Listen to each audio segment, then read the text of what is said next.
Hello, bachcho. Let's read this question. So this question says, statement one is wavelength of the photon emitted is 1 over lambda is equal to rz square into 1 by n1 का square minus 1 by n2 का square. Okay. Statement two में क्या given है? Energy in the first excited state in hydrogen atom is minus 13.6 electron volt. Okay. Energy आपकी देखिए first excited state में hydrogen atom के minus 13.6 electron volt के equal होगी. And we have given the four options. आपको देखिए इसके corresponding यहाँ पर फोर ऑप्शंस गिवन कर रखे हैं. तो देखिए बच्चों, इस क्वेश्चन का की कॉन्सेप्ट आप क्या लिख सकते हैं. ये आपका हाइड्रोजन एटम पर बेस्ड क्वेश्चन है. Okay. This question is based upon the hydrogen atom.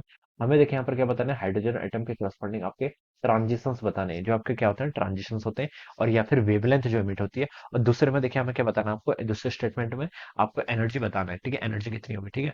तो देखिए बच्चों, हाइड्रोजन एटम में आपके जो एटॉमिक ट्रांजिशंस होते हैं, ट्रांजिशन देखिए आपके कैसे होते हैं. मान लीजिए ये आपकी सेल है. ठीक है, ये आपकी क्या मान लेते हैं, this is our final state है.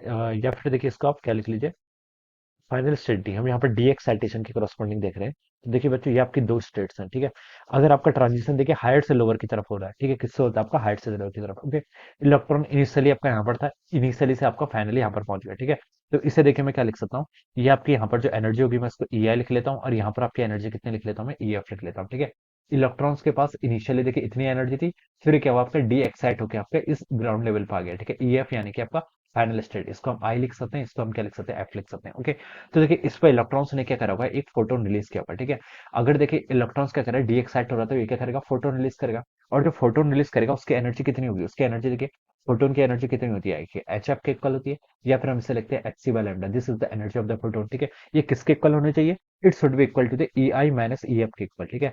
E I minus E F के इक्वल होने चाहिए. ठीक है. तो ये आपका क्या होगा, this will be the difference of the energy. ठीक है. यहाँ से देखिए हम क्या बता सकते हैं, जो आपका वेवलेंथ होती है. ठीक है. जो इलेक्ट्रॉन जो निकलेगा उसकी जो वेवलेंथ होगी, उसके अगर हम डिपेंडेंसी बताएं, तो ये देखिए आपका ये होती है 1 over lambda equal to R Z का स्क्वायर डिवाइडेड बाई फाइनली किस pa है, एन एफ का है, तो एन एफ का square minus of over 1 over N I का स्क्वायर, जहां आपका इनिशियल स्टेट है. ठीक है. तो ये आपकी क्या होती है, this is the wavelength dependency. ये क्या होती है आपकी वेवलेंथ ऑफ फोटोन की क्या होती है, आपकी डिपेंडेंसी होती है. इस फॉर्मूले से हम इसको बता सकते हैं. ठीक है. एन एफ की डिफरेंट डिफरेंट वैल्यूज के करस्पॉन्डिंग हम इसको बताते हैं कि लाइमन सीरीज होगी, बामर सीरीज होगी, पास्कन होगी, ब्रैकेट होगी. ठीक है. ऐसे हम बता सकते हैं. एन एफ की वैल्यू 1 होगी तो हम बता देंगे लाइमन सीरीज है. एन एफ की वैल्यू 2 होगी तो बामर है. ठीक है. एन एफ की 3 4 5 ऐसे पास्कल ब्रैकेट पी फंड होती है. ठीक है. तो इस तरीके से this is the relation for the wavelength. ये किसका रिलेशन, आपका वेवलेंथ का रिलेशन है एटॉमिक ट्रांजिशन के करस्पॉन्डिंग. ठीक है. तो ये रिलेशन क्या आपका ट्रू है.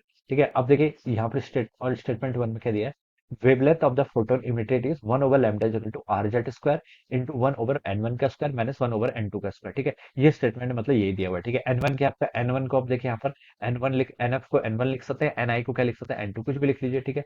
सिंबल्स है, बस इसकी मीनिंग समझ में आनी चाहिए. मीनिंग ये है कि एन एफ आपकी फाइनल स्टेट है जहां पर आपका इलेक्ट्रॉन आएगा, एन आई जिस स्टेट से आपका ट्रांजिशन हुआ है. ठीक है. ये लिख सकते हैं. ठीक है. तो आपका ये दोनों फॉर्मूला की आपके सेम है. ठीक है. ये हम इसको यहाँ पर से ऐसे लिख सकते हैं. तो देखिए जो आपका स्टेटमेंट वन है, स्टेटमेंट वन के आपका बिल्कुल करेक्ट है. ठीक है. तो बता सकते हैं स्टेटमेंट वन तो आपका करेक्ट है.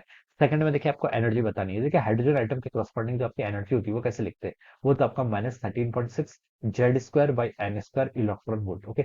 माइनस एनर्जी सिर्फ ये बताती है कि सिस्टम क्या आपका बॉन्डेड सिस्टम है, क्या आपका बॉन्डेड सिस्टम है. ठीक है.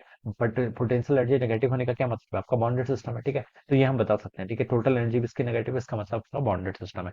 अब बोल रखा है उसने फर्स्ट एक्साइटेड स्टेट. ठीक है. एन इजिकल टू वन किसके करस्पॉन्डिंग होता है, this is corresponding to the ground state. ठीक है. अगर हम एन इजिकल टू 2 पुट कर लें तो ये क्या हो जाएगा, this is our first excited state. ठीक है. एन इजिकल टू 3 कर दे तो आपकी सेकंड एक्साइटेड स्टेट हो जाता है. ठीक है. तो हमसे पूछा energy in first excited state, तो E N first excited state के लिए एन की वैल्यू कितनी होगी, आपकी 2 होगी. तो यहाँ पर एन की जगह आप क्या रख लीजिए, 2 पुट कर लीजिए. इसके लिए पूछा आपका हाइड्रोजन एटम के लिए, तो जेड की वैल्यू भी 1 हो जाएगी. ठीक है. डिवाइडेड बाय एन का स्क्वायर, तो यहाँ पर आपका 2 का स्क्वायर कर लेंगे, इतना इलेक्ट्रॉन वोल्ट आएगा. तो इसको अगर हम कैलकुलेट करें तो बच्चों इसकी वैल्यू आ रही है आपकी माइनस 3.4 इलेक्ट्रॉन वोल्ट के करस्पॉन्डिंग. ठीक है. This will be the energy in the first excited state. Options में बोल रखा है माइनस 13.6 के इक्वल होगा. ठीक है. स्टेटमेंट में तो बता देंगे कि ये स्टेटमेंट क्या हो गया, आपका इनकरेक्ट हो गया. ठीक है. जो माइनस 13.6 है ये तो ग्राउंड स्टेट में होती है. ठीक है. और उसके बाद फर्स्ट एक्साइटेड स्टेट में तो माइनस 3.4 के इक्वल होगी. तो बच्चों बता सकते हैं वन तो स्टेटमेंट करेक्ट है, लेकिन सेकंड के आपके यहाँ पर से इनकरेक्ट है. ठीक है. तो लिख सकते हैं देखिए यहाँ से आपका statement one is correct and second is incorrect. ठीक है. तो आप बता सकते हैं ऑप्शन थ्री क्या होगा, इसके करस्पॉन्डिंग यहाँ से आपका करेक्ट आंसर हो जाएगा. This will be the right answer of this question. Okay. So I hope you all understood this concept. All the best and thank you so much.